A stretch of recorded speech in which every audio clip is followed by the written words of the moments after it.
Thank you. Well, thank you for attending. This is the Homelessness and Poverty Committee. I'm Council Member Jose Huizar, one of the co-chairs. Co-chair Marquise Harris-Dawson is here, as is Council Members Mike Bonin, Gilbert Cedillo, and Curran Price. This is the first meeting of the newly created Homelessness and Poverty Committee. Some of you were here in June when we had the ad hoc committee on homelessness. We intend to continue the work that we started with the ad hoc, albeit it was one meeting, but we're going to continue that work. And I'm pleased, as I'm sure many people are pleased, that this is now a permanent committee. I'm also pleased to be working with my co-chair, Marquise Harris-Dawson, who we will be working together as we move this committee forward. Co-chair, would you like to share any words at this time? Well, thank you, Chairman Huizar, and fellow members of the committee and members of the community who've joined us today. And we hope to see you on an ongoing basis, not just here in City Hall, but throughout the city, looking at what I think is one of the most pivotal issues of our time, how we're going to house the men and women that are citizens of the City of Angels. And so, again, thank you to everybody who's helped us prepare and get to this point, and I'm eager to get busy. Thank you. Before we get started, I want to offer up the committee members, other than what's on the agenda today, which we will obviously get to and discuss, any other opening comments? Let's get right to it. Okay. Curran? I'm just pleased to be a part of this committee and the leadership that you've demonstrated, Mr. Chair and Co-Chair. It's just a problem that we have to deal with citywide. There's no part of the city that's not touched by this challenge. And so I'm looking forward to working with my colleagues in the community as we arrive at the kinds of solutions that can be sensitive yet impactful for the citizens that we represent. Thanks. Thank you. Mr. Cedillo? Yes. Let me say that I'm not happy that we have this committee, because I'm not happy that we have the challenges that confront us. But it is appropriate, though, and I'm happy to be on it, since we do have to have it, that we do have this committee. And yesterday was a big day for the city. We put forward this mobility plan that was visionary and aspirational. That was the phrase that we heard a lot of yesterday. I would hope that today we do the same thing, that we begin a process that is aspirational and visionary and moves us in a different direction. I was convinced and worked collaboratively with Chief Bill Bratton for many years and Chief Charlie Beck that we could work with a broken windows theory to address many of these problems. But these problems are so fundamental that I am now convinced that we cannot. That this is not something that we can ticket our way out of. This is not something that we can do more by criminalizing homelessness. This is not a problem that can be resolved legally. We need to look at the causes of homelessness in the city. We need to address those and think about the policies that we're looking at, and that we need to think about how we're going to build our way out of this. And what are the specific things that we do today and each day forward to address the challenges of homelessness? We cannot make it more difficult for a homeless person to be homeless. We have to make it more difficult to be homeless. And the only way to do that is for us is to make sure that we build in abundance the type of housing of all varieties and of all needs that the city needs. And so with that, I'm looking forward to this discussion and to the debate. Thank you. Councilmember Bonin. Thanks. I think I share both sentiments, that I'm glad we're here, but I'm sad about the circumstances that lead us to be here. I am, however, not happy about the discussion that we're having today, because while it's a necessary discussion because of the court decisions and and the timing of stuff that we don't particularly have control over everything on our agenda, it's the wrong discussion to be focusing on. The discussion that we need to be having is more along the lines of what Mr. Cedillo was just talking about. This is an issue that we have to deal with, and we have to fix this ordinance, but what we really need to be talking about is how do we get people off the street. And the particular discussion that I'm eager for us to have is, what do we do about the 19,000 people in the city of Los Angeles, or the 29,000 people in the county of Los Angeles, who every night are among the unsheltered homeless? We have one of the highest percentages of unsheltered homeless in the nation, and we can't continue to have this false theory that we can have permanent supportive housing, and if we don't have it, you're consigned to the sidewalks. There has to be a menu of options between the sidewalks and the permanent supportive housing until we have sufficient supply and until we can move people in more quickly. We can't pretend that these 19,000 people have someplace to go until that housing exists. And so I want to see us talking about safe havens like New York has, transitional housing, bridge housing, shared housing, emergency or specialized shelters. We need to have a range of options because the streets are not enough to deal with the folks who don't have the supply that we demand. Thank you, Mr. Bunnan.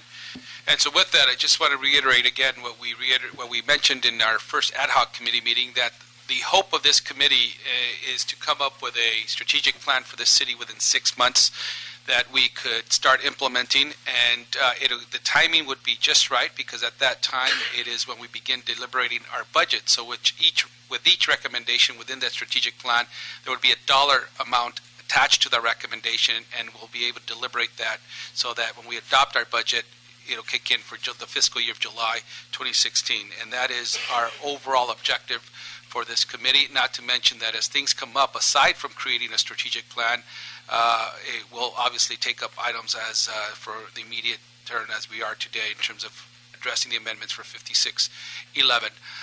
Ultimately, I think that, every one of those, and we have a 6-month agenda already set out for us and different topics that we will take up. This one, because of the amendments on 5611, we dedicated to this. We will also take in this item something which I think is of utmost importance in the discussion of 5611 and otherwise is the city's response or the creation of storage units throughout the city, which the CAO will present in the context of this discussion a little bit later today. So for now, if you could read the 2 items on the agenda into the agenda, please. Yes, Mr. Chair. To the minutes. Item number 1 is a motion by Council Members Bonin and Price relative to amending Section 56.11, Article 6, Chapter 5 of the Los Angeles Municipal Code to prohibit the storage of personal property in public areas and reflect the changes as outlined in the motion. And item number 2 is a motion by Council Members Cedillo and Bonin relative to amending Section 56.11, Article 6, Chapter 5 of the LAMC to delete subsection 11, penalties, of the ordinance and to request city attorney to report with language that only refers to citation and or infraction as outlined in LAMC 11.00. Okay, so with that, we are going to invite the city attorney to come up and speak and present the status and intent of the current 5611. The amending motions have been publicly available for about a month, and so we want to hear from the city attorney what is the status. Before we hear from the city attorney, we're taking both agenda items up at the same time, which means that for public comment, which is 1 minute per public speaker, on these cards, if it was noted that you're going to speak on either one of the items, that is 1 minute. Anybody who noted in your public card items 1 and 2, you will have 2 minutes to speak since you were allotted to. And to be fair, if you didn't know the rules up front, when you come up, you wish to change your card. If you only marked 1, you could mark for 2. So, and as we know, the original 5611 was approved by the council without much detail, and following an injunction by Levon, the city established new protocols in order to continue cleaning up our public spaces, while ensuring that we were being able to be considerate of people's personal property. In June, the council voted to approve an updated 5611, which drew heavily on the protocols that were established. Some good things, I believe, happened with 5611 that we recently adopted. Number one, we expedited the notice from 72 to 24 hours in terms of when items will be cleaned up, specifying the ability to take bulky items, and we also limited hours when tents can be erected. Today's discussion is going to center around the amendments that were proposed, but that does not exclude a discussion of the overall 5611, which I am sure will come up in public discussion and amongst my colleagues. So I hope that as we move forward, we do strike that much-needed balance with respect to people's personal rights, and also our need as a city to have the public rights-of-way open and available for everyone. And so with that, we'll turn it over to the City Attorney. Thank you very much, Mr. Chair. Leela Kapoor, Chief of Staff with the City Attorney's Office. I will make my summary brief and, of course, answer any questions you may have. But to give you the, as you call it, the intent behind the ordinance and the status of the ordinance, as you referenced, Mr. Chair, the ordinance that was on the books of Section 5611 that was in place until recently was a very old ordinance. I believe it dated back to the 1960s. It was very short. It contained very little language, and it very simply, in pretty simple terms, although I would say antiquated terms, made it a unlawful conduct to place anything on the sidewalk. So it was very harsh. It was very void of any procedure or protection of any individual's rights or any notice provisions. And it was also, as I said, it had language in there that just doesn't apply in today's age. So what was presented to council and adopted by council was a revision to that ordinance. As we have always said and stressed with council, we look at 5611 as a tool. It's just one of what should be many tools. It shouldn't be the primary tool. It is but a tool to help assist with the balancing of the rights that you just spoke about, Mr. Chair, between individuals' ability to maintain belongings on the street and the ability to control that to some degree to assure quality of life in our community.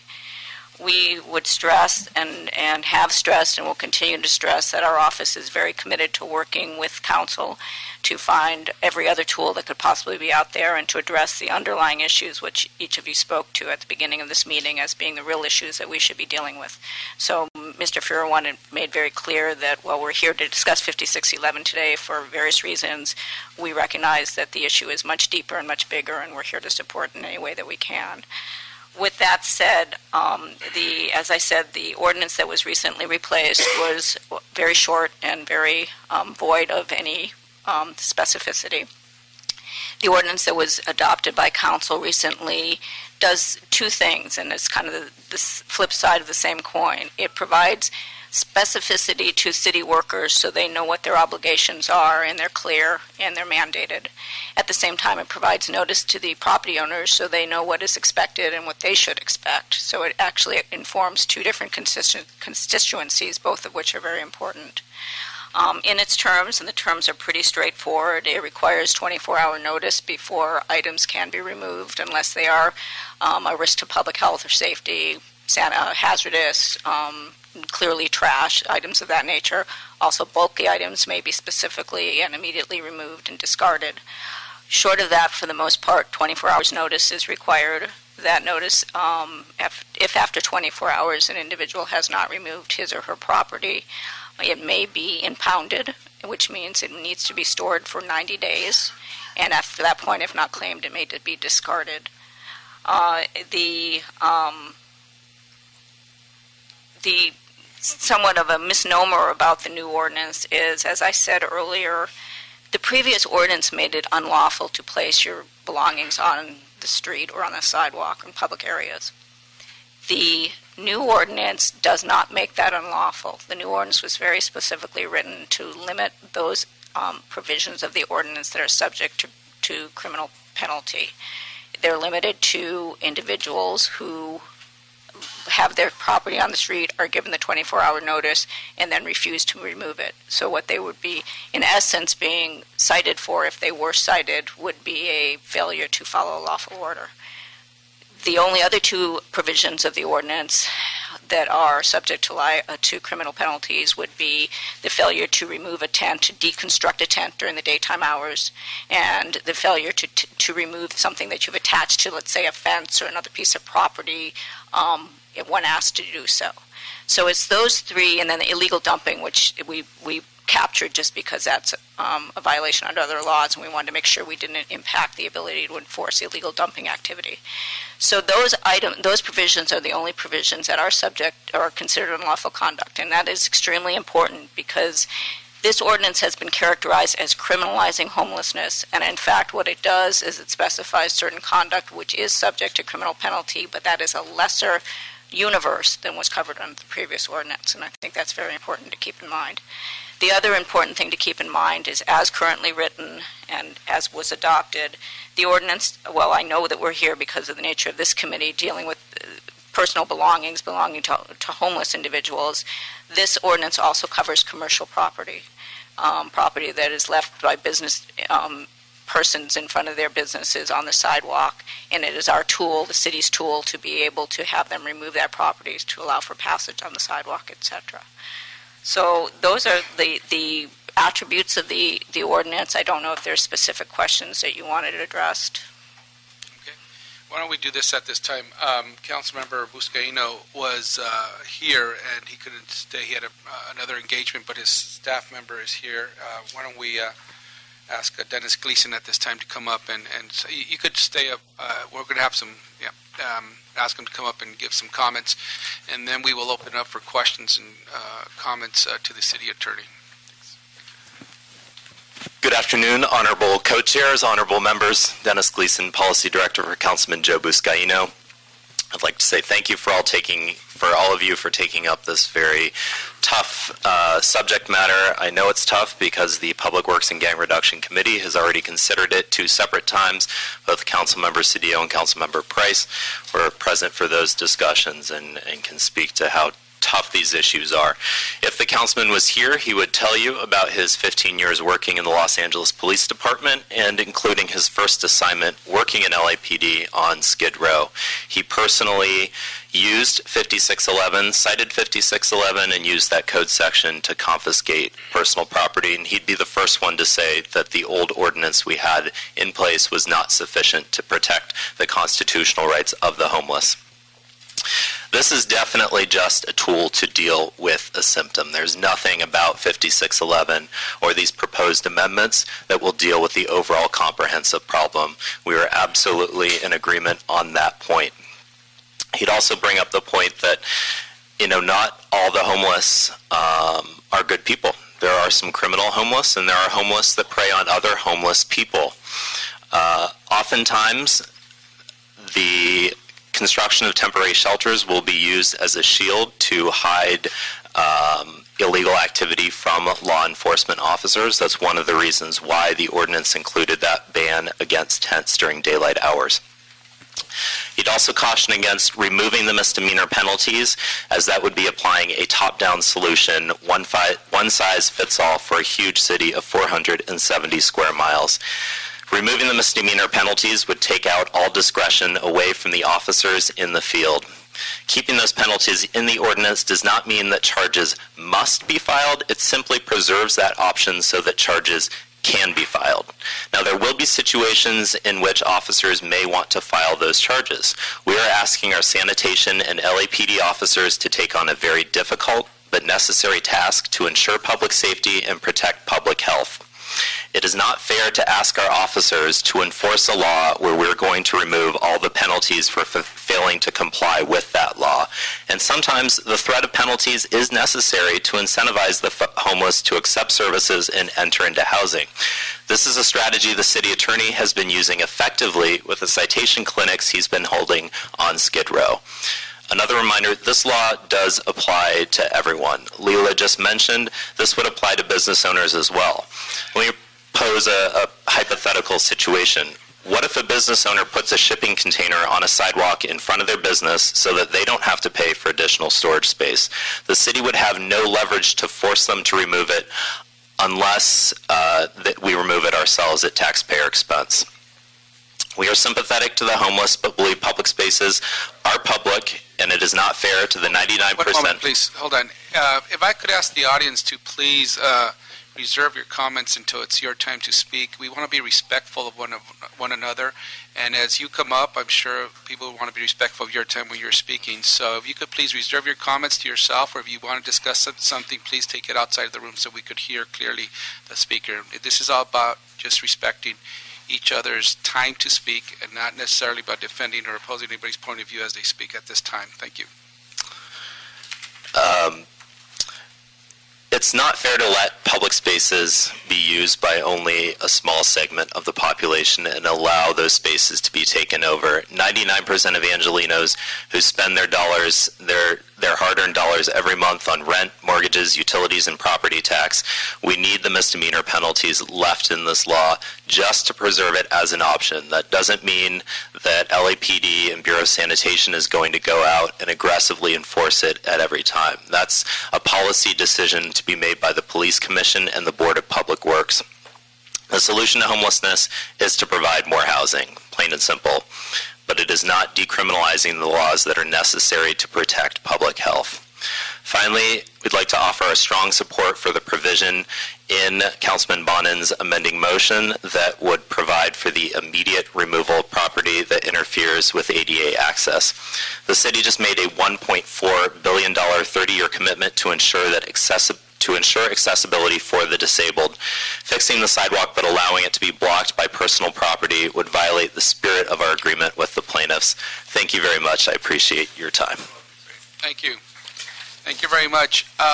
Actually, that's a good point to start the discussion with the committee, which is on item number 2 on the agenda, motion by Cedillo and Bonin. And if the city attorney could again just briefly, as adopted, the amended the new version that we adopted in June, what are the penalties, and what would this ordinance look like should we move to a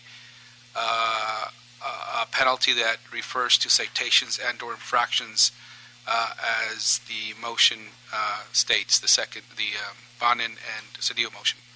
The ordinance as adopted refers back to another municipal code section and thereby makes, in violation of those provisions of the ordinance that I outlined earlier, punishable up to a misdemeanor. That does not mean it has to be cited as a misdemeanor. Is within, first of all, the officer's discretion and then our office's discretion, whether it's cited and filed as an infraction, a citation, or a misdemeanor. So the misdemeanor is the maximum penalty. And that's how it currently reads, and that's not uncommon in code sections. You do have the option of limiting it to only an infraction, citation/infraction.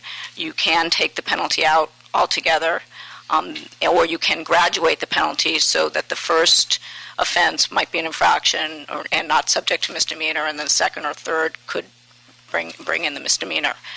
Each of those has pros and cons from a policy standpoint and an enforcement standpoint, and I would defer to LAPD as to which, as far as being on the ground, which ones work best for them. But you have all of those options in front of you.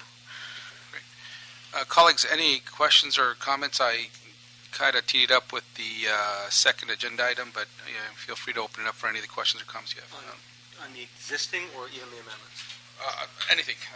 This is an open discussion. I thought we'd first focus on the penalty portion of this, but if you want to bring up any other items, feel free. Yes, I could. Thanks. Thank you for the presentation, and thank you for pulling this together so quickly today. Again, this is a conversation we shouldn't be having. Mm-hmm. If the city had reacted to the Jones decision in a very different way, we wouldn't be here today.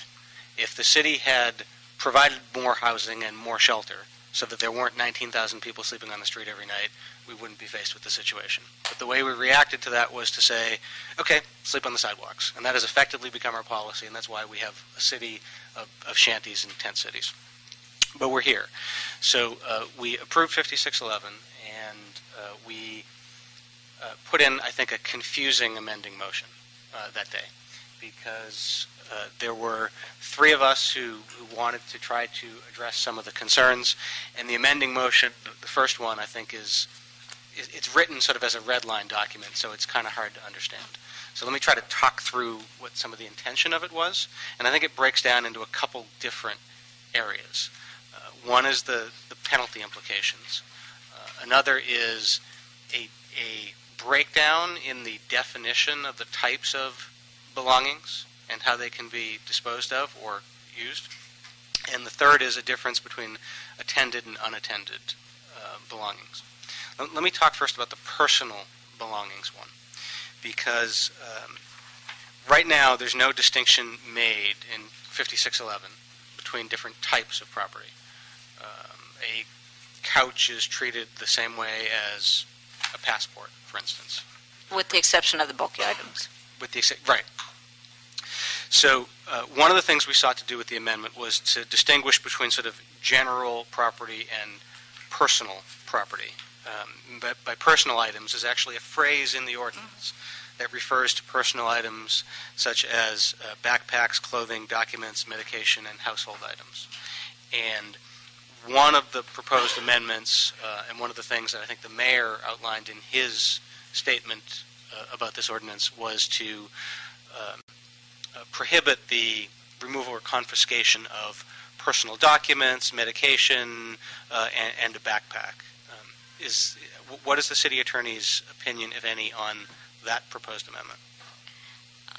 Council member, first of all, it is as currently adopted, the ordinance does define personal property, and in that definition has a further phrase that talks about personal items and the type of things that you've mentioned.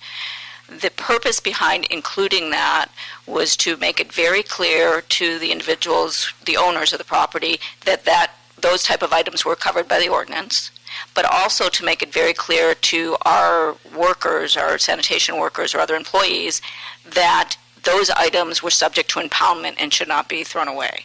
So there was that dual purpose. If it is council's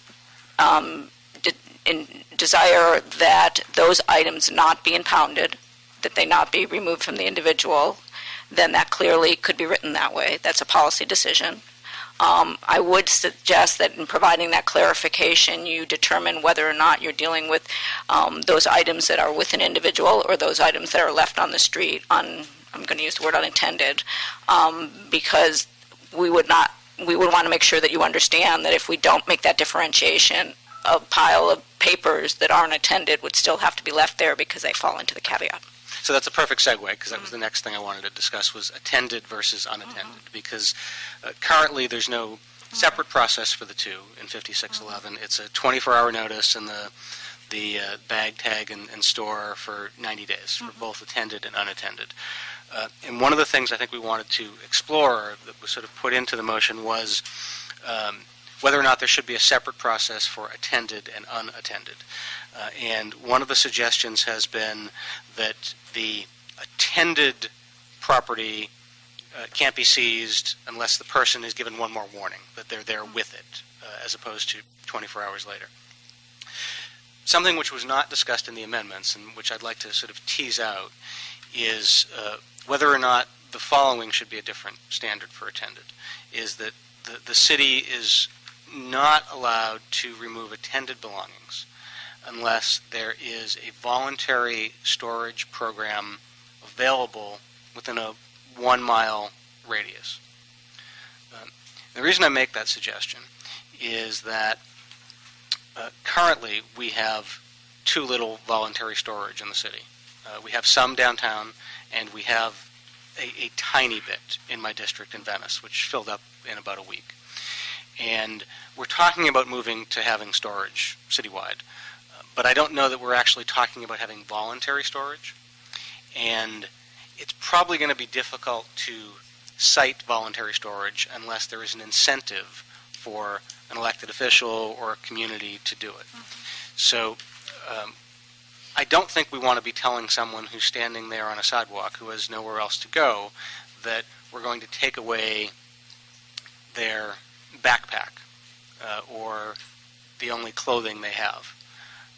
But if we have the opportunity to direct them to a voluntary storage, then we should have a little bit more leeway on cleaning up our sidewalks and making sure they're accessible to everybody. Is that something that could be crafted and legally constructed? Mr. Bonin, yes, I believe it could be crafted. It would take some thinking as to how we would define attended and unattended. And there's various ways that you can perhaps do that. I don't know whether there are ways that the council would agree with, but there are various ways you can try to define it, so that would be the first thing. I mean, to answer your question, we can attempt to do anything, and that is a policy call, but it is a little bit more difficult to define those two. I would also say that you need to keep in mind that, again, this ordinance doesn't apply just to the homeless individuals and their property. It applies to, as we said, commercial property. So it would be very hard to utilize it against commercial property, because I would argue that's probably always attended. So those are the type of issues that we would have to flesh out if the direction was to proceed in that direction. One of the things that's been tough about this ordinance, and it's been tough particularly in dealing with the penalty stuff, is there are things in here I'm uncomfortable having a misdemeanor for, but I certainly want a misdemeanor. I want something strong for illegal dumping. So does it make sense to have commercial illegal dumping and this all in the same ordinance? Why is it all in the same as opposed to specifically different ordinances? It could be in different ordinances. We would have to consider whether we can treat them differently. And so whether it was in one ordinance or two, whether we can treat personal property differently than commercial property, and that complicates the discussion. And I'm not going to go into a lot of detail because I honestly don't know the answer, and that's something we would have to flesh out for you as well. The reason I ask is we haven't had a lawsuit from Ms. Sobel or anybody over commercial property that's being left in the right-of-way. Hope I'm not giving you any ideas, Carol.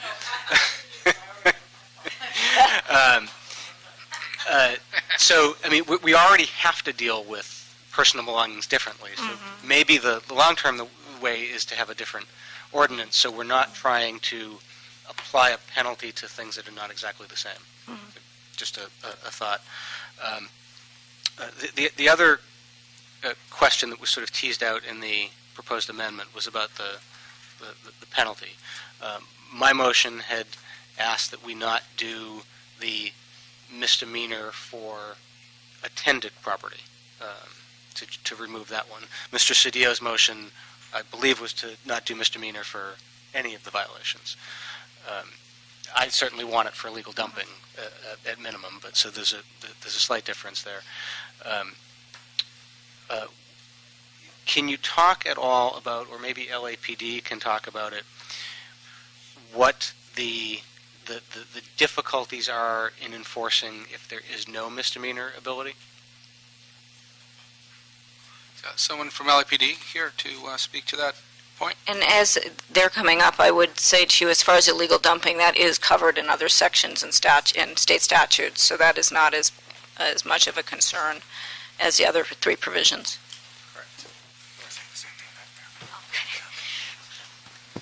So let me ask the question this way. Okay. If it were a misdemeanor still to refuse to remove property when asked, or to be doing illegal dumping, or to attach something to public property, would there be a problem, or what would the problem be if we were to say it's not a misdemeanor to have attended belongings? So your question is removing the misdemeanor and leaving it as a citation, what problems will we encounter addressing it that way? So obviously if the person that we're addressing accepts the citation, that would be the best case scenario. But they take it, and then the other service providers for the city, whether that's Bureau of Sanitation or Bureau of Street Services, is there to remove the property that is bulky items, hazardous material, etc.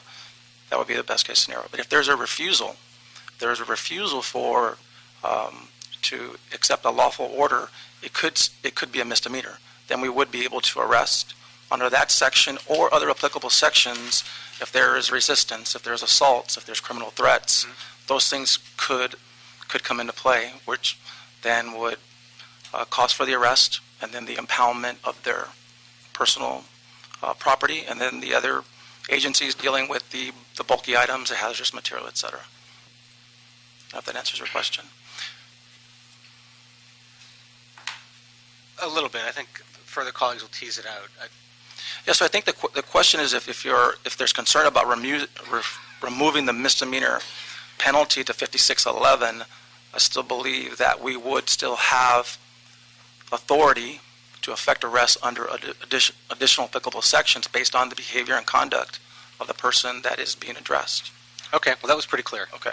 That was pretty clear. So removing it does not pose a huge problem enforcement-wise. Yes, sir. Yes, sir. All right. Just a final note I wanted to mention, because I went over sort of some of the key elements of the amending motion, which was the difference between attended and unattended, different standard for personal belongings, and the criminal penalty. There was another element, which was to add in a few provisions through which you can remove without notice. That is, as Mr. Gleason from Mr. Buscaino's office noted, for items impeding accessibility of sidewalks to disabled persons. The other I would suggest is that items impeding unnoticed sanitation or maintenance work as well. I don't know if that's covered as is, or is it? I believe that the sanitation cleanups are already covered, because that covers every situation. The ADA issue is one that we certainly could address if you wanted to. Thank you. Thank you. Councilmember Harris-Dawson. Thank you, Mr. Chair. First, just let me start by saying I want to thank everybody for the work that you've done on this particular matter. It's like Mr. Cedillo and Mr. Bonin I said earlier, it's a little bit troubling to have the first committee meeting on homelessness be about people's stuff and not about housing homeless people. In fact, it seems to me that this process just, like Mr. Bonin said, facilitates homelessness and creates a policy for it rather than tries to eliminate it. My questions were around the issue of new misdemeanors. I, like Mr. Bonin, was troubled by the idea that you needed a new misdemeanor for a situation where someone was disobeying a police order, which, I mean, those of us who've been to protests know that you can be arrested for sitting in the street. If the police says get up, you get detained. And so I'm wondering, is the idea of the new misdemeanor to lessen the penalty from what some of those other charges might be, or is it just a new way to arrest people? Well, it does not lessen the penalty because those new charges are already misdemeanors, correct? The intention was, again, to specify which provisions of the ordinance were covered by a penalty and to make it clear to everybody, all individuals on both sides of the equation involved, that your failure to follow a sanitation posted notice, because that's what this is going to be, would in essence qualify as equivalent to violating an unlawful order. Okay, and then when you make a new misdemeanor, I'm just curious about this because lots of our constituents have experienced it. I've experienced it. So, the city gives me a ticket for not wearing a seatbelt, for example, and then that ticket is $29. When I get to court, the ticket's $300 because of penalties imposed by the state, fees imposed by the county. Do you have any way of ensuring that these penalties, in fact, will stay what you're saying they are now, and won't grow and morph into something so large that they stop people from getting driver's licenses and housing and all the rest? I'm a little outside my league here. Sorry, but Kate O'Neill from the criminal side of it.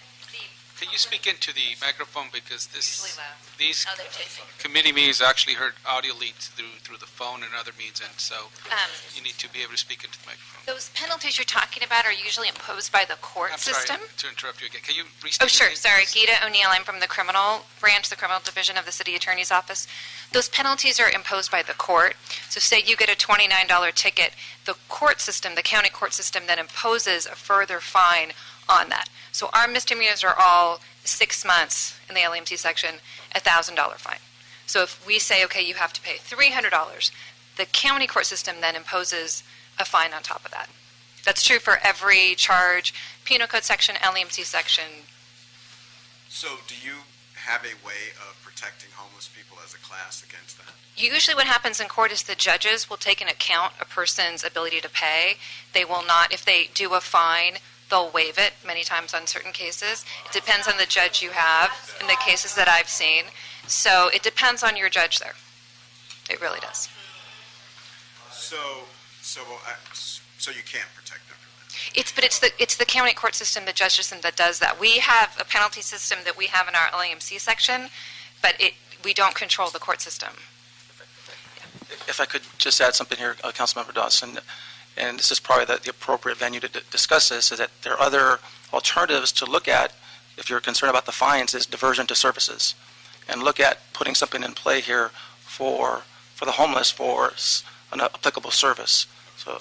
And I can tell you from our office perspective, we in criminal, we don't say the homeless or this. We get a case with specific facts about a specific person and their specific history, and that's what we look at.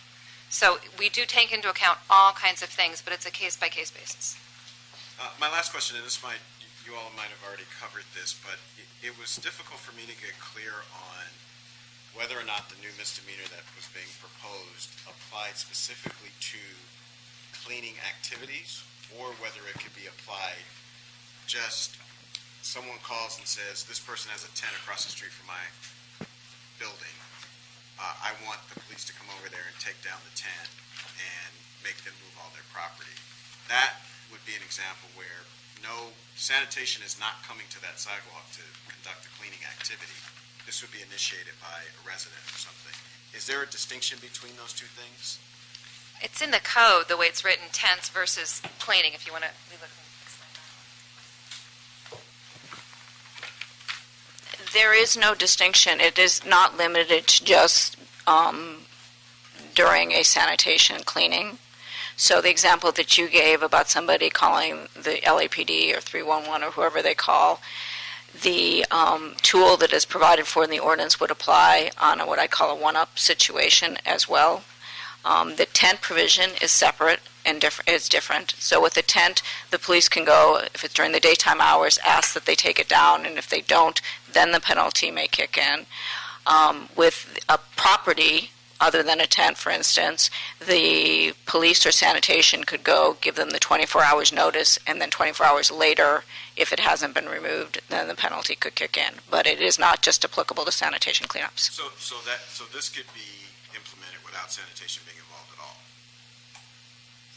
Yes, as long as the proper notice is given. Thank you. Mr. Price? So did I understand the earlier discussion that if we remove the misdemeanor provision from this ordinance, that that there still could be prosecution under other code sections? Is that correct? Yes, sir. There could be. Okay. And so why include it in here? I mean, I'm just kind of curious in terms of the construction. Maybe the lawyer, that's a lawyer question, but. Is there any reason to leave it in then? I mean, if that misdemeanor infraction could be applied from some other tool in the toolbox, what's the whole issue of it here? Councilmember, again, the concern is that the notice that would be provided most often will be provided by a sanitation worker, and it's sanitation notice. It's in essence a piece of paper with the proper notice language on it. I cannot say with certainty, and I'm not sure that it is the case, that would be considered a lawful order that would be subject to a misdemeanor through another code section. And that's something we would want to verify before we answered that question, because if it doesn't fall into that category, then it would not be enforceable through that the other code section. Mm-hmm. And then the issue of other personal property on the street, and we know that situation when the merchants have the refrigerators and the washing machines out on the sidewalk, and is there any other way to enforce their removal of those? Currently, under our code, no, there's not. This would be the section we would be utilizing to do that. Thank you. Thank you. So I'm sorry, Mr. Reader. Yeah. So when we use the term illegal dumping, I've always presumed that we do that because it's in fact illegal already. Is that the case? And if not, can you kind of explain to us? Yeah, illegal dumping is kind of a term of art, and it's the reason it was put, it shows up in the ordinance in two places. It shows up where we specifically say there's nothing in this ordinance that would preclude the city from enforcing any other quote-unquote illegal dumping statute, which is the most important because we didn't want to neutralize everything else but with an argument that this ordinance is the only way to enforce. And then we put it in the penalty section just to reaffirm that it is also subject to a misdemeanor. Again, because of the strong statutes around illegal dumping already, as long as that one provision that makes it clear that this ordinance doesn't oversee all those, that is the most important part. Cynthia?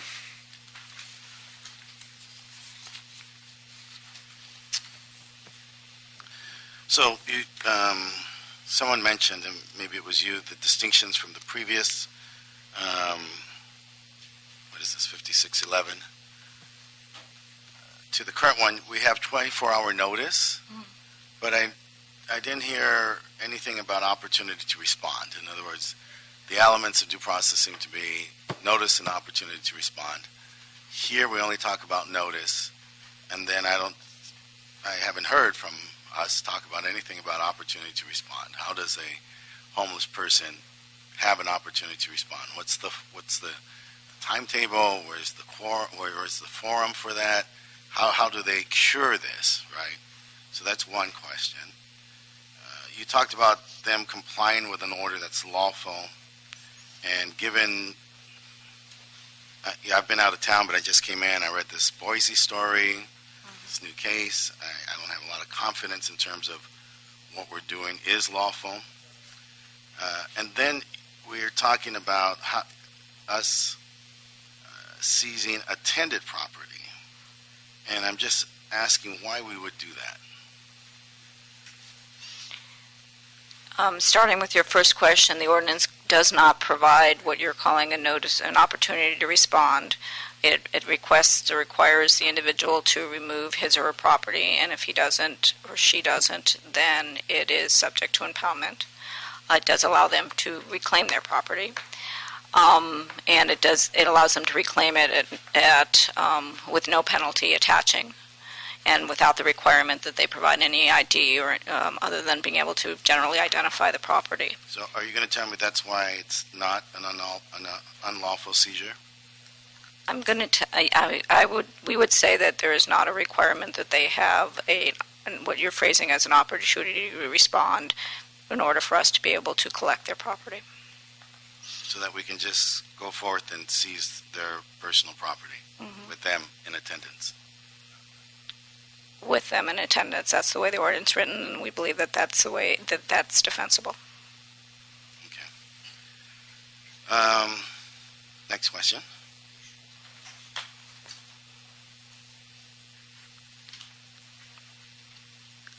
You mentioned the Boise case.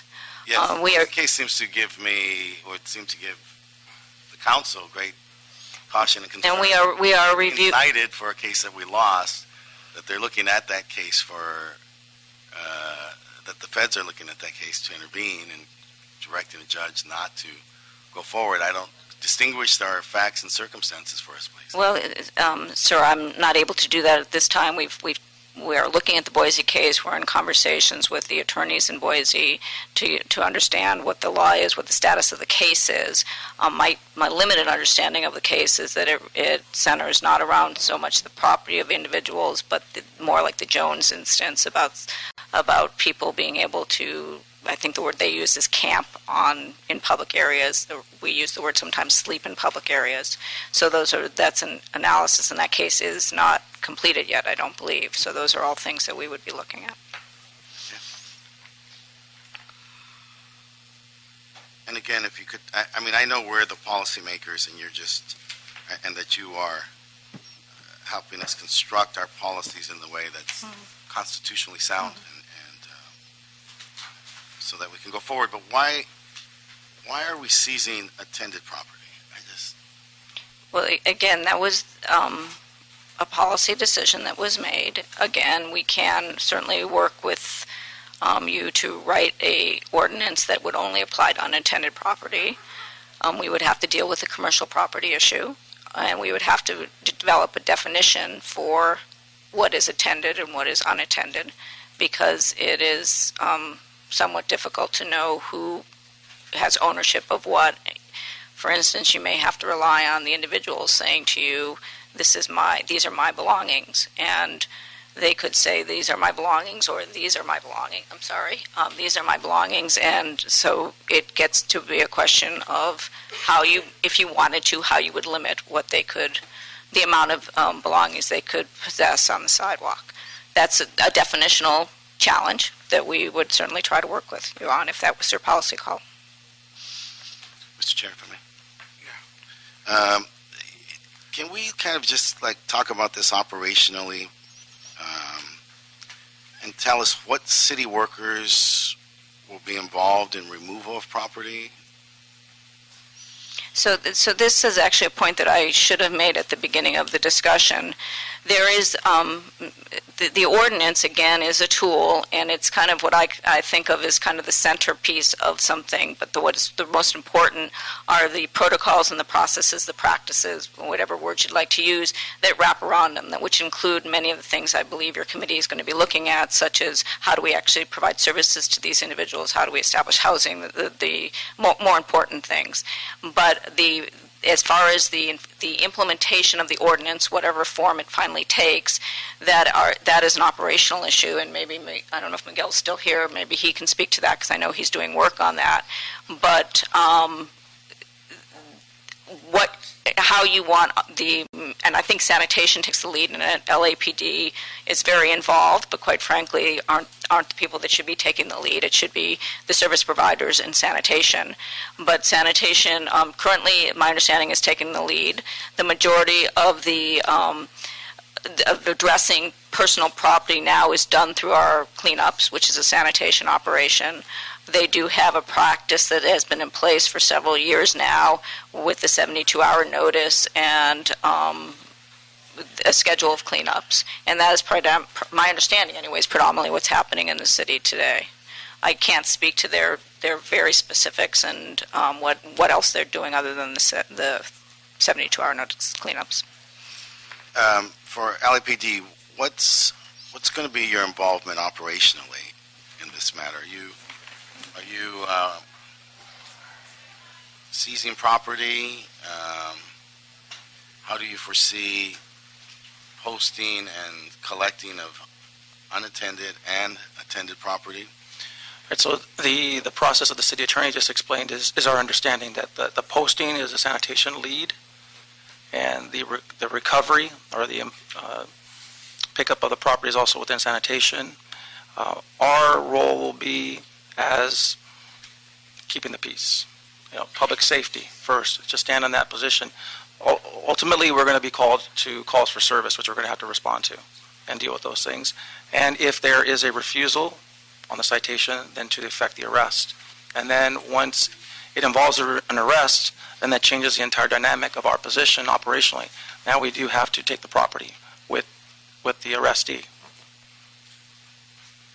Are you guys looking forward to being pulled in to these disputes between sanitation and citizens who want to protect their property, who believe that they have a constitutional right to keep their property? No, absolutely not. And I think this discussion of criminalizing the homeless continues to be placed upon the Los Angeles Police Department. But just to comment on your opening remarks about broken windows, and effective broken windows policing requires partnerships. And we've been out there for a long time by ourselves. So the discussion that's going on now to get the other providers out there is promising. I think that's the only way we'll be able to do this together effectively. I'll come back on the broken windows. Thank you for that. So tell me today, what is our storage capacity? The last time we convened, we were at 90%. Do you even know? I don't know. Actually, yeah. Mr. Cynthia, if you wish, we actually had invited our CAO, Miguel Santana, to give us a briefing on the storage. We could probably take this up at this time, and he would probably be better suited to answer that question. So Okay. if you want to come up. Can I defer that and then continue on some Sure. other Why don't we- questions? Okay, let's hold off on that question then, and then, yeah.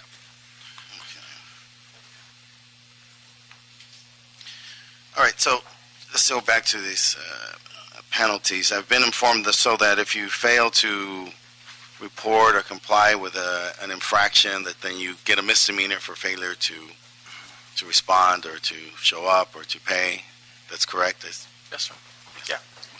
Refusal of a lawful order, yes. Okay, so help me.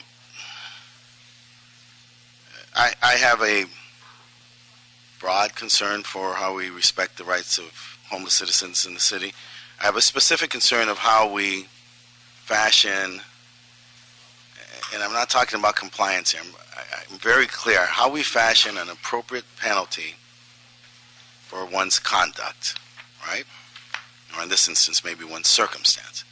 But I've been informed that people who are undocumented, new arrivals, others moving into the area, who receive a misdemeanor, that this could be, and in fact I've learned anecdotally also, subsequent since our previous discussion, that this could be a permanent bar for citizenship.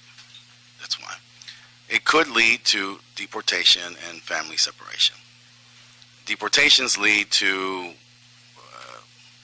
a whole bunch of other consequences for us as a nation, but that a misdemeanor in this city of immigrants for a homeless, undocumented person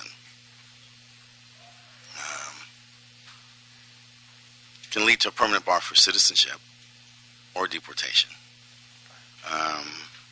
How can we construct this proposal in a manner that does not have that consequence? Councilmember Cedillo, my understanding, and I'm asking you that as your client and, I and you understand. as my attorney to help me. My understanding, and I am not an immigration lawyer, but we did do some research in response to your last question, is that not all misdemeanors result in deportation or bar to citizenship, that it would be unlikely for a misdemeanor. First of all, I do not believe that the misdemeanor is going to be issued or filed in the vast majority of these cases, and I think both the prosecutor on my right and the law enforcement officer on my left would agree with that. It's also not of the nature that would automatically require disqualification. My understanding is that you are required to actually serve a certain amount of jail time before those consequences occur, unless it is a more serious misdemeanor or one that falls into certain categories, which this does not. We certainly can provide more information to you as you go through this process to give you what assurance you need. But to answer your question as directly as I can, Right. if you want to avoid every possibility, I don't have that confidence. You know that. I know that. Anecdotally, I was surprised, but I know anecdotally people who have. So you've told me that there's these possibilities that may not occur, but I do know, in fact, that when it has happened, it has resulted in the bars and in the deportation. So I'm just asking you then, tell me how. If you work off of that premise, which I understand that is the premise you're working off of, then you would reduce it to an infraction. Also, I'm concerned, though, if the person is unable or does not comply with the infraction, how do we construct it so that then it does not have that impact? Well, I cannot tell you that if they fail to comply, they will never be filed a misdemeanor. I mean, you're kind of pushing it down the continuum now that you would have to take out the criminalization altogether. Right. That's what I want you to do. You're my lawyer, and I'm asking you to help. Well, I mean, I can tell you that as a policymaker, if you wanted to assure it never occurs, Yes. even for somebody who fails to respond to an infraction, even by going to one of our programs and getting the infraction waived, Yes. then the way to assure it never happens is to decriminalize it. Okay. Can we consider? And by decriminalize it, you mean? Take the penalty away altogether. Okay. All right. Mr. Chair, you were directing us towards the CAO? Yeah, we have Mr. Santana here, our CEO, Operational questions. who was willing, after a discussion, to be here today to discuss storage, since I think that is central to a number of issues associated with 5611. So he's here to answer primarily on storage, but if there's any other questions on the operations of this. I was hoping that after today's discussion, it would inform us and the staff, City Attorney's Office, CAO, CLA, would get a sense of the committee's wishes and intent, so that when we come back 2 weeks from now on August 26th, they could come back with a full presentation on what are the protocols and operations, what would this look like, so that then, given our amendments that anybody would like to make in this committee, we could draft some language, ask the city attorney to draft some language at that time. But Mr. Santana is here today to give us a preview of any operations or storage. So any questions you may have.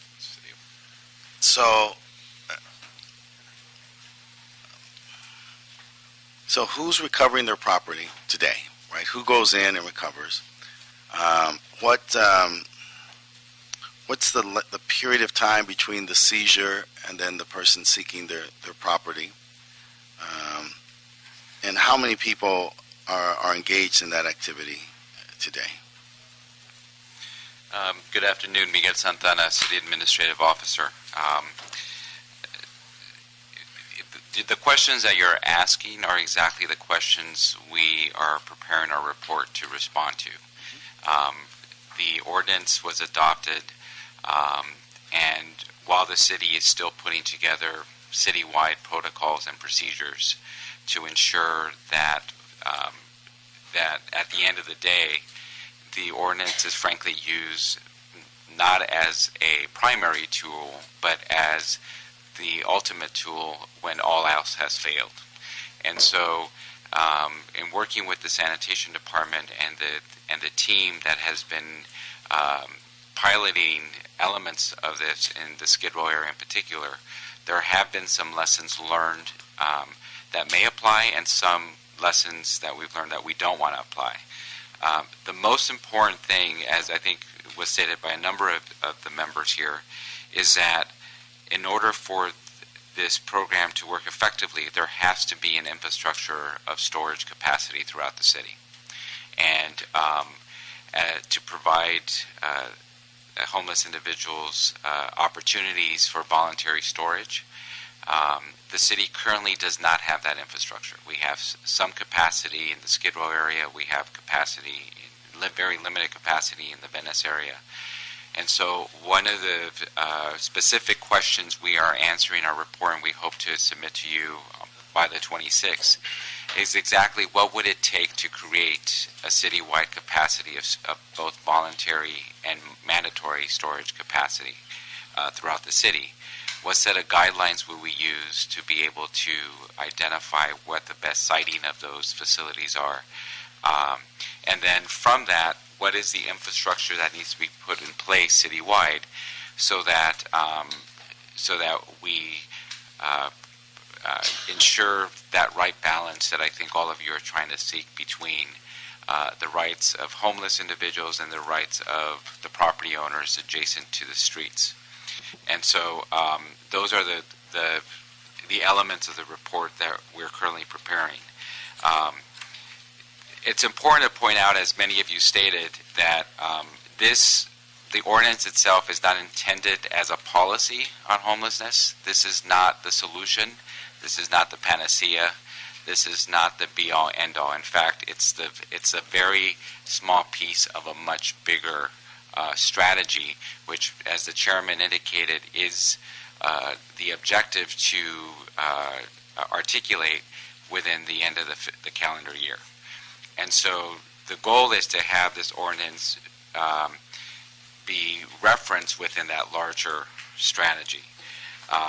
And it's our intention, working with the Chief Legislative Analyst and the City Attorney's Office, to provide your committee assistance in putting together that larger strategy. Now, as it relates to how the program is currently rolled out, we could joining me is a representative from the Sanitation Department who could tell you how it's currently implemented based on the experiences not only at Skid Row but in specific areas throughout the city. Good afternoon. Steve Pedersen, Bureau of Sanitation. Regarding Operation Healthy Streets in Venice, Skid Row, Clean Streets, sunshine operations occur. We schedule these operations. We do the 72-hour postings. We go out. We do health hazard determination, and then we remove the property and take it to the 90-day storage, and we remove the trash and sanitize the area. This is essentially how we operate throughout the city. With the new ordinance, it'll be a tool that we can use if we need to post within 24 hours and clean after the 24-hour period. If I could just add one more thing, I'd be happy to answer any questions. A lot of the questions and issues raised so far during the committee are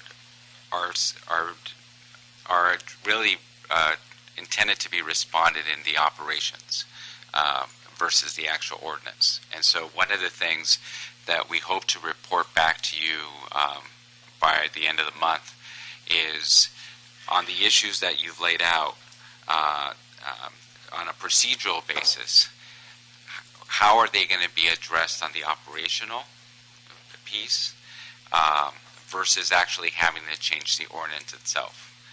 And so while there certainly should be clarity as to what the ordinance does and what it doesn't do, we would recommend that there be some flexibility and some judgment based on unique circumstances, based on resources, based on capacity that exists both in terms of city personnel as well as the capacity of both mandatory and voluntary storage, to allow for a similar intent to be reached. And so we hope to provide some advice about how to sort of bifurcate the issues that are intended to be in the ordinance versus those things that should be addressed really on the operational level. Thank you. And before Mr. Bonin has a question on this, I just want to again reiterate that in the August 26th, CLA and CAO will be back to have a full description of what this means operationally for 5611, given the current status and some of the amendments. And secondly, a fuller plan on storage. I just want to make that clear. But on storage, I want to remind ourselves that we're dealing with the symptoms of our failure to provide housing and those services that homeless needs. So I don't want to build new infrastructure that is going to be the status quo of how we deal with homelessness. I mean, we're hoping this is a terrible situation that we're in for our failure to provide adequate services so that we're dealing with it, because that's the status of having over 25,000 people on our streets. But that this shouldn't be, we're building this massive infrastructure. We have to do it at this time because it's unfortunate that a person that doesn't have anywhere else to put him because they have nowhere to stay. So we have to do with something in the short term. So I'm hoping that this infrastructure that we're building for storage is a temporary solution and not the permanent status quo that we are building, but it's much needed infrastructure we need to have throughout the city. So, Mr. Bonin? Thank you. First of all, Miguel, I want to thank you for your work on this, even before this committee formed, but particularly on the push I've been calling for storage throughout the city. I started the meeting by getting on my soapbox about how we created this problem by responding to the Jones decision by saying sleep on the sidewalks instead of providing housing or shelter. Not only did we do that, which was a bad policy decision, but we failed to plan for the consequences of that decision. We said sleep on the sidewalks, and then we didn't provide bathrooms or storage or any of the services that one could reasonably predict would be the consequence of telling people to sleep on the sidewalks. So I think the voluntary storage is absolutely essential, and I too hope it's temporary, because I hope we provide enough resources to have, if not permanent supportive housing, different types of shelters or shared housing to get folks into so they're not living on the streets.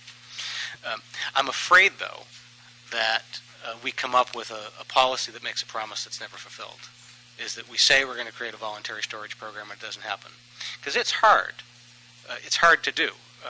you were half correct in saying that we have limited capacity in Venice. We have limited storage in Venice. We have no capacity in Venice. It actually filled up in about 3 days, maybe. There's about 30 bins in the space we have.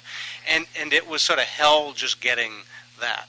So part of the reason that I've been saying that I think we need to match the ordinance's provisions for attended belongings with a requirement for voluntary storage is I don't think we'll get the voluntary storage otherwise. I just think it'll be an unkept promise. And I think we need to create the mechanism for folks to want to use the voluntary storage by having the ability to clean up the sidewalk encampments. And we need to create the mechanism for folks to have the political will to create the voluntary storage in their districts. So I chair a transportation committee at 3, so I won't be here for the end of this meeting. So I will try to come back for any votes. I'll hand the gavel to Mr. Koretz or someone. So I just wanted to make my amending motion now. I have my amendment that's written, but I sort of wanted to clarify it a little bit by saying I would like us to amend 5611 in the following ways. One is to exempt the personal items as currently defined in 5611 from confiscation.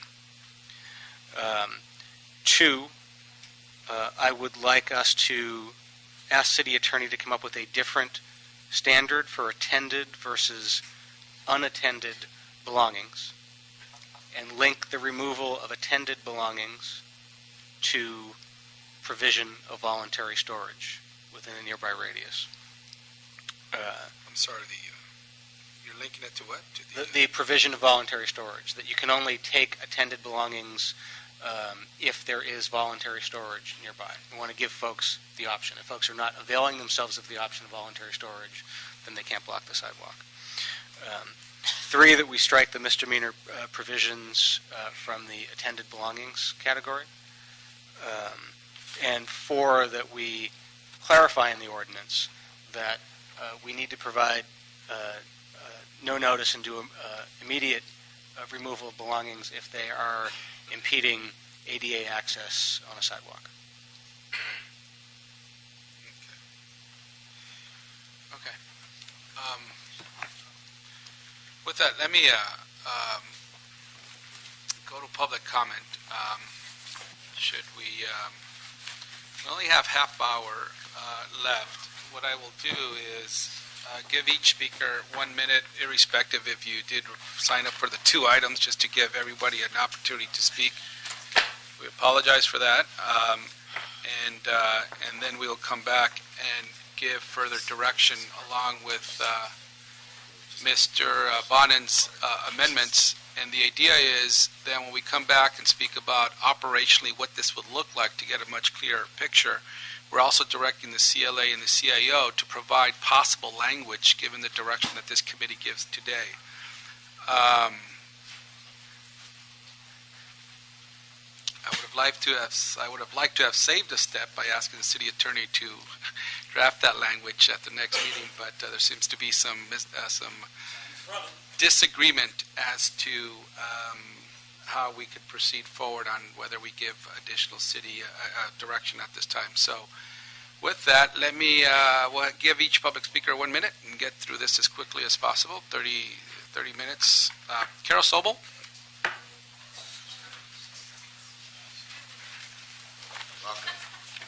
Thank you. I'm from New Jersey, so I'm going to speak really quickly.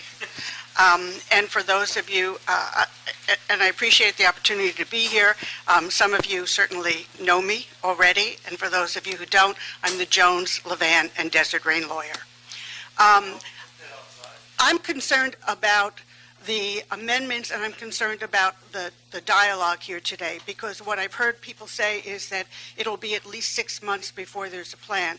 So my suggestion, and what I want to urge the council to do, is to suspend enforcement of any penalties in 5611 until there are services available. We've been down the road before where we've had promised services but done enforcement. That's what led to Desert Rain. That's what led to other cases.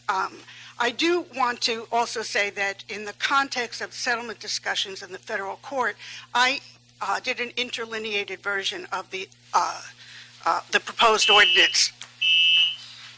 Finish up. Okay, and I'd be prepared to give that to the council to see, because I think that it's a helpful way to approach this issue. And then just one last comment. Even if you reduce penalties to infractions, you just issue a citation, reduce it to an infraction. If you fail to appear on that ticket, it goes to a warrant immediately. And the warrants are then used to arrest people on misdemeanors. So it is significant. And even if somebody appears, the fines escalate because these people have no ability to pay them. And when the fines escalate, they go to collection. And when they go to collection, they become a bar to housing, a bar to jobs, a bar to benefits. So all of that has to be taken into consideration. And finally, many people who are homeless are not able to do community service. At least 50% of the people who are homeless in this city have some significant disability, psychological, physical, medical. They cannot do community service, which is the alternative. Plus, this is a council that voted for a living wage in this city. Community service is done at lower than minimum wage. And so if you're going to have that as an alternative, it's run by the courts. And you calculate the hours on a rate that is, because Councilman Bonham is looking at me quizzically, you calculate the number of hours that somebody does based on the fine, and they calculate it at a rate that is lower than existing federal minimum wage. And so you're talking about somebody who may have be working two jobs or be homeless, need to get to benefits, having to do such a large amount of community service that they're going to fail at that as well. So with all of that in mind, I really ask the council to consider suspending enforcement until there is a holistic plan for dealing with these issues. Thank you. Thank you. Okay. Okay, Utsumi, and I think it's Cynthia Anderson Barker. I'll call up three at a time. Ornillo Opinaldo.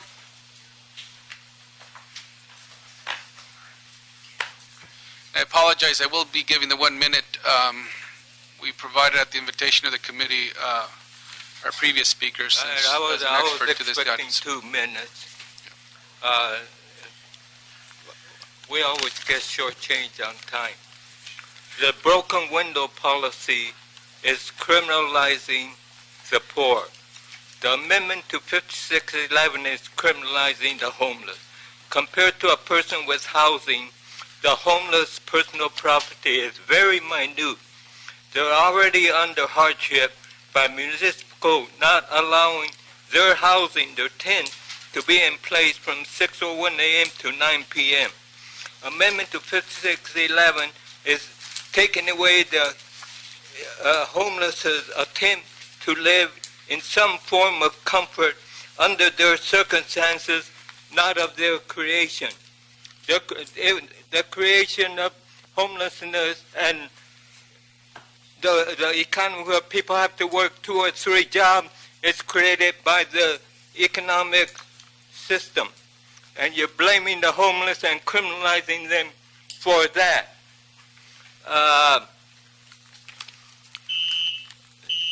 Thank you. Next. I have about another 2 minutes, but I think you should hear it.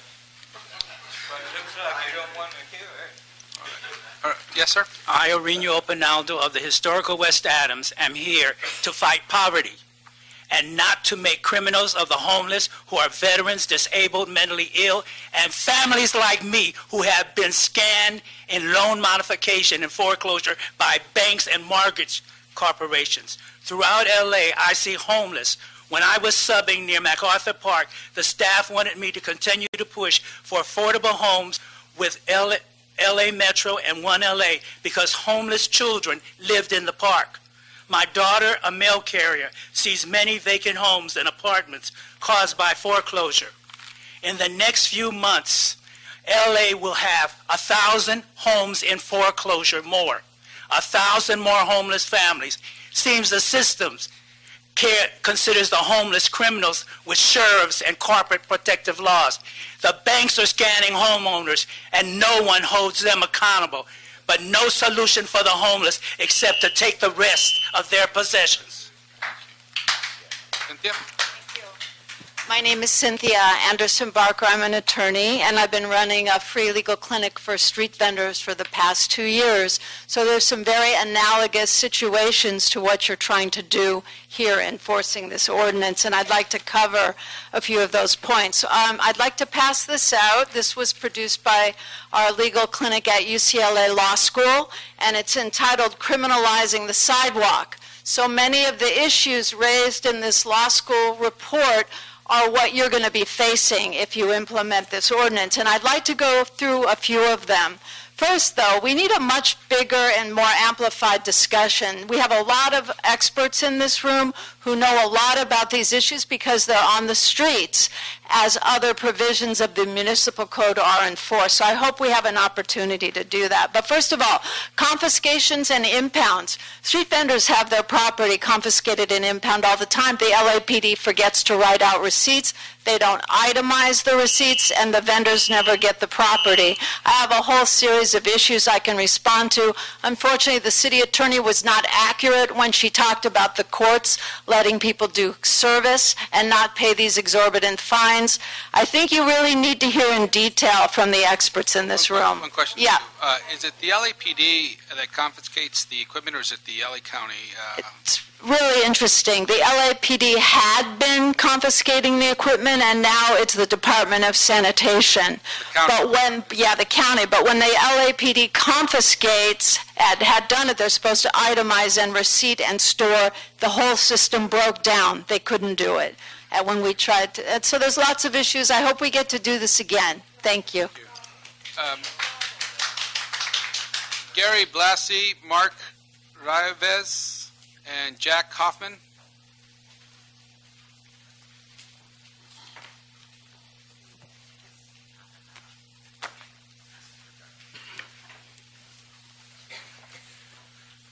My name is Gary Blasey. I'm a professor of law emeritus at the UCLA Law School and special counsel at Public Counsel. I've been dealing with homeless issues in the city since 1983, including these specific issues.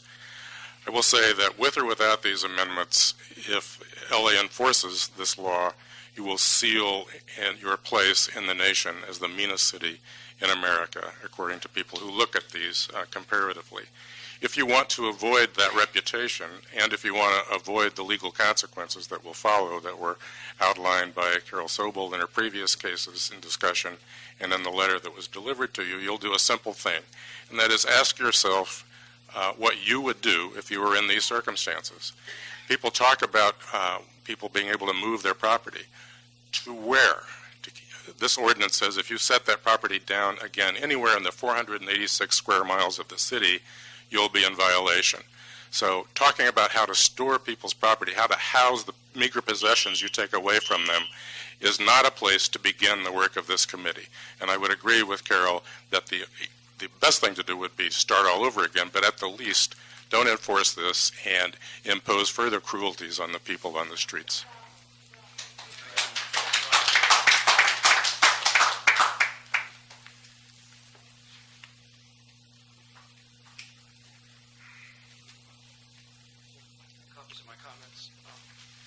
All right with the chair, Mr. Hoffman has asked to be able to give me his minute. We don't, it's the rules cross committees. We don't, whatever you call it, transfer time. We'll give you a minute and a half, try to get in there, you know. All right. Be well, flexible, you certainly, be flexible. Well, you were relatively flexible with Ms. Sobel. I hope that you'll extend the same generosity. My name is Mark Ryavec. I'm the president of the Venice Stakeholders Association. We are currently suing the City and County of Los Angeles for maintaining a dangerous public nuisance along the Venice Boardwalk. Half of that concern is about illegal camping and storage of possessions in the Venice Beach Recreation Area, which is the park. The mayor, for some reason, has conflated the Parks Ordinance and put that on hold along with enforcement of the Sidewalks Ordinance. We would ask someone to please clarify for the mayor that there are no amendments posed on the Parks Ordinance, and it can go into effect, and we would like to see our beach and our park as clean as the park in front of City Hall. We have a few items on the Sidewalks Ordinance that we are concerned about. We would ask you to keep the misdemeanor. We don't believe without that enforcement option that it's going to be enough of a penalty for people, because what we find in Venice is the campers just simply laugh off the possibility of an infraction. We would very much like to see Mr. Bonin's amendment on ADA passage amended into the ordinance, but we would like it very specific that it's 5 feet, allowing disabled people in either wheelchairs or walkers to pass in both directions at any one time. At the moment, what's happening is sidewalks and parkways, huge areas of 12, 15 feet, are taken over completely with stuff, including tents, and disabled, elderly, children are forced to walk into the street and oncoming traffic to get around these encampments. We think that you should keep the personal items in the ordinance, because I think it's going to be impossible for sanitation and the LAPD to go through piles of stuff and pull out the documents and the passports and so forth. It should be, they're going to have a 24-hour sort of pass, and at the end of that, the stuff should leave the site. Thank you. Thank you very much. Jack Hoffman, don't wish to speak? No? Okay. Sylvia Arath, Michael Lindley, and John Seeley.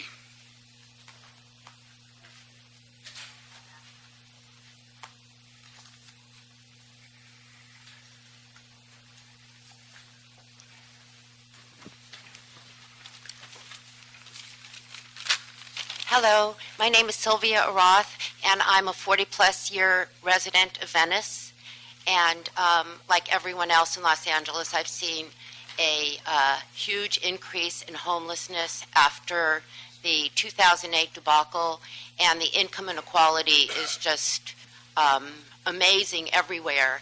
And so my concern, well, for one thing, in Venice, I have been collecting signatures on a petition for the Westminster Senior Center, which is a building that's been vacant for 3 to 4 years now because there's not enough seniors that attended it when it was there. So what I found is that everyone in the neighborhood of that senior citizen center there have been maybe 2 or 3 exceptions, but everyone I've talked to is interested in providing storage for homelessness. And finish up your thought, please. Thank you. And so I would like that considered as a place, and I would like the community to be listened to as opposed to a few voices that are very loud about, like Mr. Rajavec said, cleaning up our streets. I think there's a lot more support for storage and homeless services in our community. Thank you.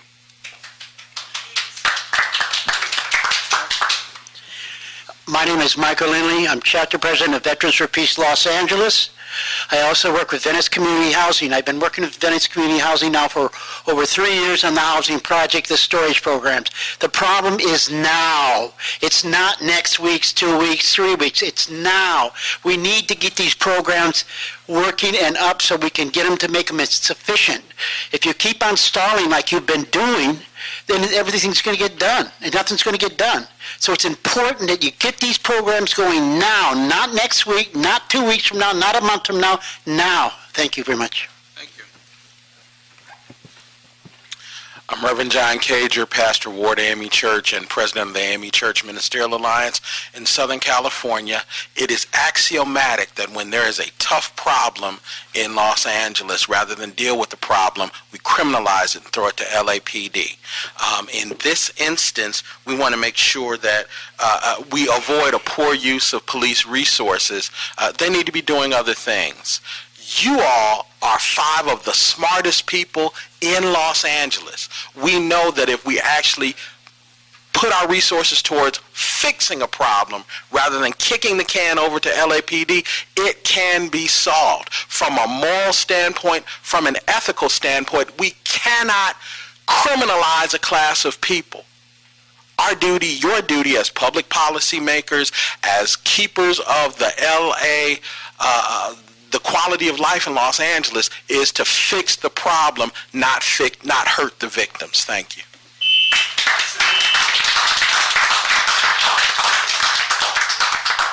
What is your name, sir?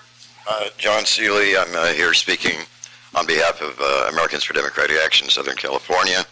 I won't repeat many of the good points that we had thought to make, which we'll submit in writing, but certainly associate ourselves with the points made by Dr.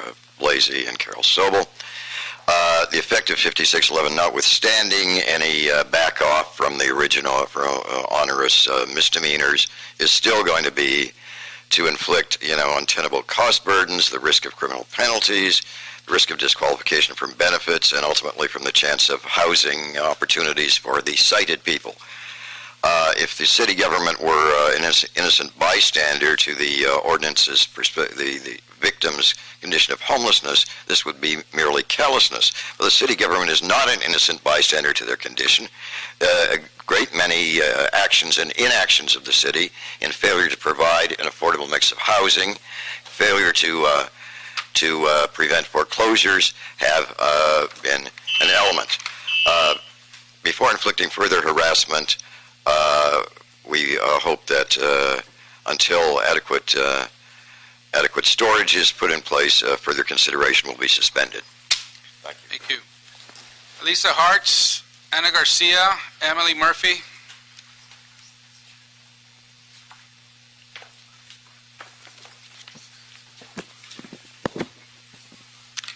My name is Emily Murphy. I'm an attorney at the firm Munger, Tolles & Olson. Thank you for having us. Our firm, along with public counsel, represents the Los Angeles Community Action Network. I believe you received our detailed 17-page letter as to why the ordinance at issue today is unconstitutional and cannot be fixed with the amendments being considered. The ordinance violates the Fourth Amendment's prohibition on unreasonable seizures of property. The Ninth Circuit has already decided this very issue in Lavon. The city lost. It is unreasonable for the city to seize homeless people's property, constituting the necessities of life for someone without a home, notwithstanding the city's interest in maintaining public areas. The ordinance also violates homeless people's rights to both procedural and substantive due process under the 14th Amendment. Councilmember Cedillo already addressed some of these issues with the city attorney. There is no opportunity to respond in the ordinance. There is no notice given to remove bulky items. This is patently unconstitutional, clearly barred by the Ninth Circuit's case law. The ordinance is also unconstitutional under the 8th Amendment because it criminalizes homelessness when violations have criminal penalties of any kind. Allowing it to remain law is going to subject the city to ongoing legal liability, more expensive and protracted litigation. This ordinance should be rescinded.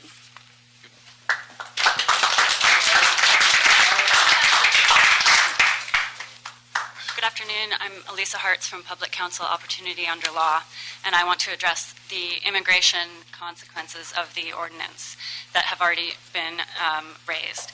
Misdemeanor convictions can have devastating consequences for three groups of very sympathetic immigrants who are otherwise eligible for relief.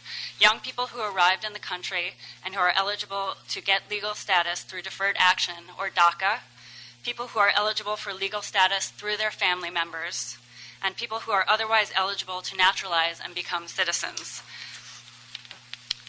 Misdemeanor convictions can devastate all of these claims, but removing the misdemeanor provision does not solve the problem. Adjustment of status for family members specifically considers tickets and citations. Also, immigration relief is discretionary, and tickets can negatively affect that determination. We urge you to rescind this ordinance.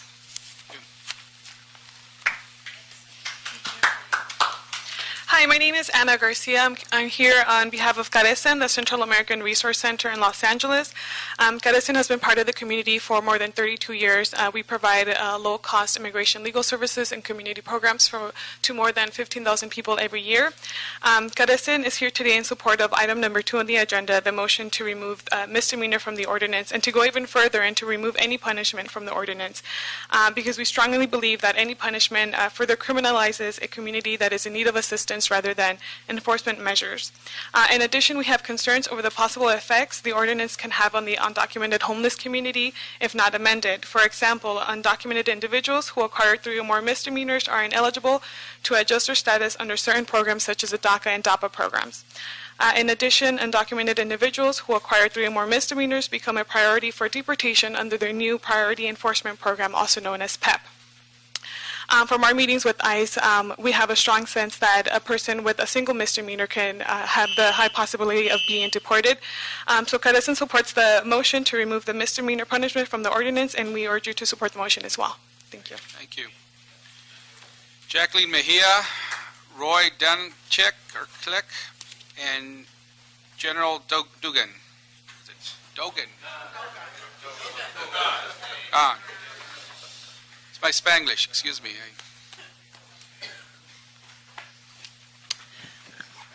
My name is Roy Danchik. I'm a member of Leo Beck Temple, and what I am urging the council to look at is the possibility of allowing institutions of faith like my own to follow the lead of Santa Barbara in its safe parking initiative, which has been going on for 10 years.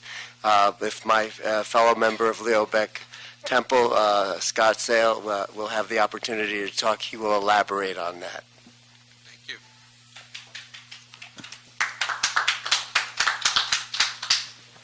Good afternoon. My name is Jacqueline Mejia, policy advocate with the Coalition for Humane Immigrant Rights of Los Angeles, also known as CHIDLA. CHIDLA stands in support of Councilmember Cedillo's motion to amend penalties of the ordinance and to substitute with language that only refers to citations and or infractions. This issue is a major concern for CHIDLA, as this may have a huge impact on folks' future immigration status and can put them at a higher risk of deportation. The potential impacts this ordinance would have on the undocumented homeless community is too harsh and very unfair. Immigrants who find themselves on the streets should not be criminalized for being poor and homeless. Once these individuals get back on their feet and seek citizenship, any infractions and misdemeanors will have an adverse effect on their citizenship application or any opportunities they have to apply for DACA and DAPA. A misdemeanor may be the reason they are disqualified from applying. Criminalization of folks who are in the shadows and have faced much adversity is not the message we want the city to send and is not aligned with what an immigrant-friendly city is defined on. We understand that homelessness is a complex issue, but we cannot continue to criminalize some of the most marginalized communities. Thank you. Eric Ayers gave me his time, so I got 2 minutes. I'm sorry, I'm flexible with my time, but we don't transfer time, so you can speak. And my name is General Dogan. Many times I done cuss you out. You need to be done got that right. But there are many problems with this ordinance, new and used, which makes it impossible for homeless folks to have property. Conditions exist on Skid Row right now because Central Division refused to enforce 4118, the 647E, blocking the sidewalk, and even 56 and 11. Right? They allow for bad conditions to foster to solely justify the criminalization. Sergeant Gibbon and his 7-man team is doing 10-to-10 outreach to daily. Right now, this day, they are walking up on people demanding ID, running warrant checks, confiscating and destroying property right in front of homeless people's faces, writing tickets and arresting people, and he's with evidence right here to prove it. I don't care what Captain or the commander come in here and tell you what's said in this room right here is not communicated in Central Division because it's not what the cops is out there doing. They seizing property. I want you to see this. They seizing property. Sir? They seizing property.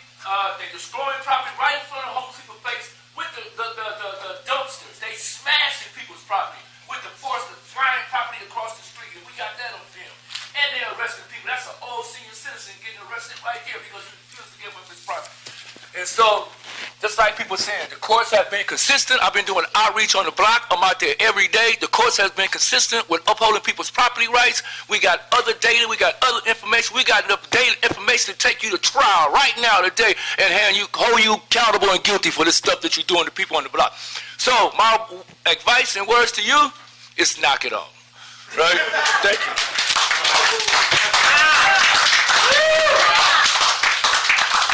Eddie Howard, Louis McBella. Luis Bella, thank you. Thank you. Wesley Walker.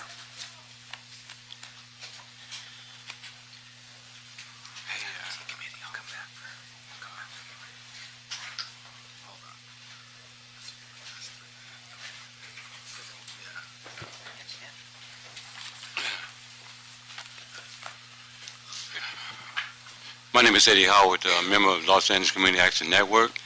Mr. Dawson, Dominic DePrima sends our well wishes. Martin Luther King once said that an individual hasn't started living until he can rise above his narrow confines of his individualistic concerns to the broader concerns of all humanity. We stand here today unequivocally saying no to 5611 in any form, shape, or fashion. No amendments would suffice. My good friend General Dogon just talked about the criminalization of the homeless. It came out in a report from the CAO office that $100 million that was allocated for the homeless, out of that, $87 million was given to the LAPD Central Division for the further criminalization of the homeless. We on the front line, we know what's going on out there. So we can't be swayed, we can't be tainted by what we see on a day-to-day basis. And another thing, once a person said that insanity is defined by doing the same thing over and over and over again but expecting different results. It's time for a change in the way that homelessness is encountered, it's dealt with, and it's a time for a change to stop criminalizing the homeless, displacing of the homeless, and marginalizing the homeless. So we say today that 5611 is not the answer, but house keys is. Criminalization is not the answer, but house keys is. Displacement is not the answer, but house keys for the homeless. Thank you.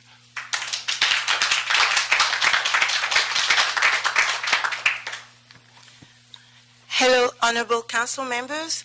My name is Louise Mbella, the M is silent. I'm a member of the Non-Women Action Coalition and ELICAN. I'm here to submit to you to repeal 5611. Punishment without compassion is cruelty. 5611 is cruel, and it needs to be revoked, and we need to actually create an amendment for housing and include people that fall through the cracks. I mean, you could do something like that later, but right now, where are the people going to go? Okay, and also, I feel like it violates the constitutional rights to property.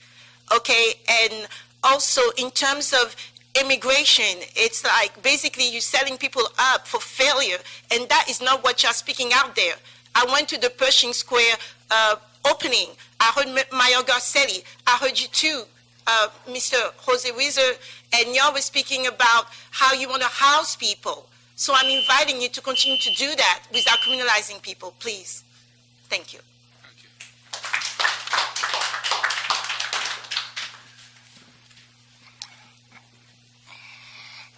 Good evening. My name is Wesley, and I'm from the Los Angeles Community Action Network. According to 5611 ordinance, once a person is giving a 24-hour notice, that means that this person is subject to getting a citation or being arrested for having their property impounded. And it also means that a homeless person has to carry their property on their backs, he or her, 24 hours a day. This proposed ordinance, as written, is humanly impossible to comply with. The ordinance criminalized homelessness, and it violates the 8th Amendment. By imposing criminal penalties for failing to comply with this ordinance, or even comply, is impossible to do. We ask that this ordinance be repealed and that the repealing process begin now, today. Thank you. Unfortunately, that's all the time we have today for this committee. We can't get through all the cards that were submitted. We apologize for that. You will have another opportunity to speak on August 26th when we take up these same agenda items again. We will keep the committee, the cards that were submitted today as first preference when we submit, and if somebody submits the same card, we will make those first. Now, so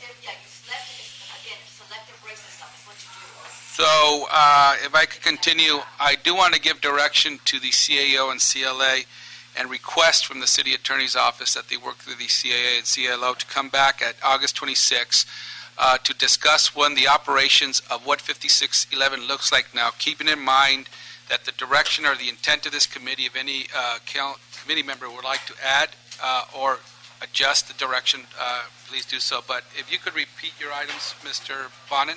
Sure. The elements of my amending motion were to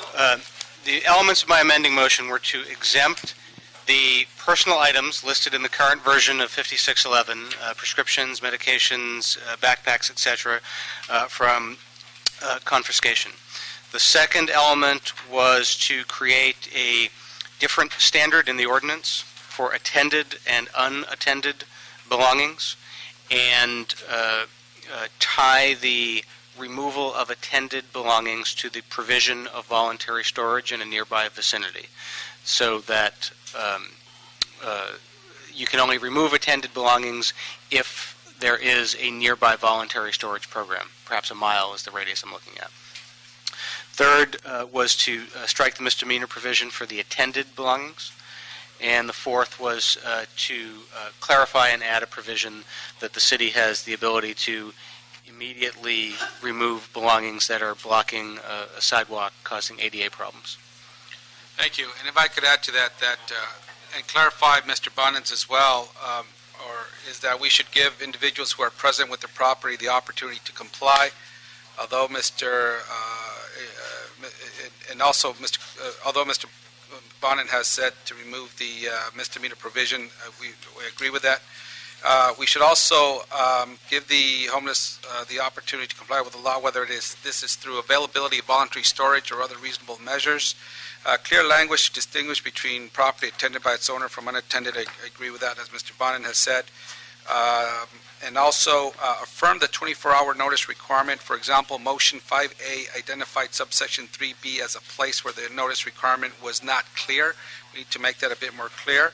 And affirm the importance of outreach in advance of property removal, as we currently do in cooperation with LASA. So we could give those directions as well. Any other additions? I think given what we've heard this afternoon, given the mail that we received, I would suggest that the incumbent upon us, these were the concerns that I raised earlier when we voted on the motion, that we weren't prepared operationally to implement. We weren't prepared operationally to implement a policy, and that we were putting the cart before the horse. And my suggestion is that we suspend, during this process, that we suspend 5611 until the CAO has developed a plan for voluntary storage and all the other factors that you mentioned.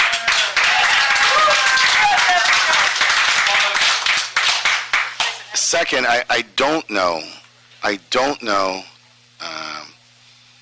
to what extent the criminal penalties of 5611 work. I clearly heard that they do not work with respect to protecting undocumented immigrants, but I'm not sure that they work at all with respect to people who don't have the capacity to comply. And so I think that we should look at removing the criminal penalties with respect to 5611. Black and brown lives matter for more than 1 minute. That was for more than 1 minute. Testimony. That was the direction. Mr. Bonin already had that in there with the taking out the misdemeanor language. So that is the direction that we're giving. Hopefully the CLA and CA will come back and to describe for us what that would look like, given the overall picture of the protocols that are currently used. In conjunction, Mr. Cedillo has directed that we suspend 5611. What would that look like as an analysis from the CAO and CLA? If you could come back to us and report to us on that as well. Nothing more important than our lives. Nothing more. Thank you. Our lives matter. Our lives matter. Our lives matter. Our lives matter. Our lives matter. I'm going to take Our lives matter. Huh? Our lives matter. Black lives matter. Black lives matter. Okay. Black lives matter. Black lives matter. Black lives matter. Hello, excuse me. Excuse me. We are conducting a meeting here. Anyone who disrupts this meeting will not be allowed at the next homelessness committee. Thank you very much. Sergeant, can you please escort the people who are disrupting this meeting? Thank you. Black lives matter.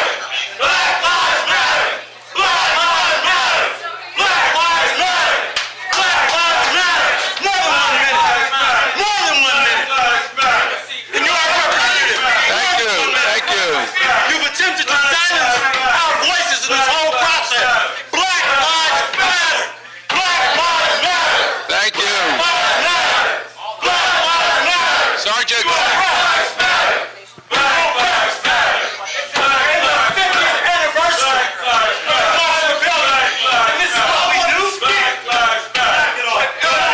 For those who are disrupting the meeting, please stop. You have been notified that you're disrupting the meeting.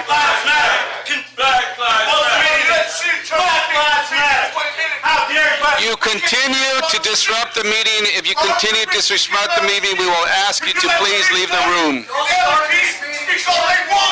That's bullshit. 20 minutes late. That took away from the public comment. Yes, that's started this meeting.